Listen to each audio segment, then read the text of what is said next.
আমরা দেশে একটা শান্তি বাংলাদেশ তৈরি করতে চাই। হিন্দু মুসলমান এই কোনো ভেদাভেদ থাকবে না। এরা যারা ভেদাভেদ করতে চায় তারা দেশের ক্ষতি করতে চায়। আজকে একটা কথা আমাদের মনে রাখতে হবে যে আমরা যদি একসাথে আগায় যাই আমাদেরকে কেউ আটকাতে পারবে? কিন্তু হিন্দু মুসলমানকে ভাগ করে দিলে আমরা কি আগাইতে পারবো? সেই জন্য আমি আপনাদেরকে কথা দিচ্ছি। আর আমাকে আপনারা চেনেন, বুড়া বয়স্ক মানুষ যারা আছেন তারা জানেন যে আমি চকা মেয়ার ছেলে আলমগীর। আর আমার ছাত্র আমাকে বলে আলমগীর স্যার, বাচ্চাগুলোও বলে আলমগীর স্যার। ঠিক না? কেন যে আমি মাস্টারি করছি, এই কলেজে করছি, নানা কলেজে করছি।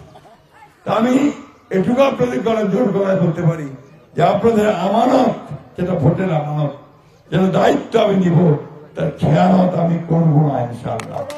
অতীতও করিনি, এখনো করবো না। আমরা ঠাকুরগাঁ সুগার মিল থেকে উন্নত করার চেষ্টা করব।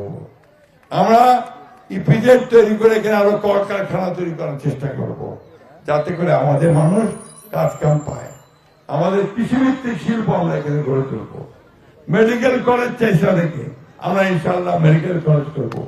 আর বিশ্ববিদ্যালয় এখানে হবে ইনশাআল্লাহ। ঠিক আছে?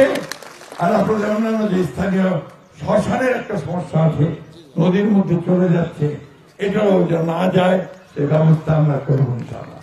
আমি বক্তব্য বাড়াবো না। আপনারা এখানে সবাই আমার মা বোন আছেন, ভাইয়েরা আছেন। আমাকে এইবার যদি আপনারা, আমার বয়স শেষ বয়সে এইবার যদি সুযোগ দেন, ইনশাআল্লাহ আপনাদের সমস্যাগুলো সমাধান করবার জন্য আমি চেষ্টা করব। আপনারা সবাই আমাকে দোয়া করবেন। সব শেষে ছেলেমেয়েরা সবাই ভালো থাকো, মা বোনেরা ভালো থাকেন, আমার ভাইয়েরা ভালো থাকেন। এয়ারপোর্টের কথা পয়গাম মনে করা দিছে, ইনশাল্লাহ এয়ারপোর্টটা হবে। মেডিকেল কলেজ আগেই বলছি, অবশ্য মেডিকেল কলেজ হবে। সবাইকে ধন্যবাদ।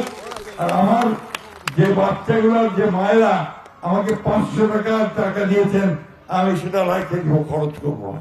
আসসালামু আলাইকুম, আদাব, নমস্কার।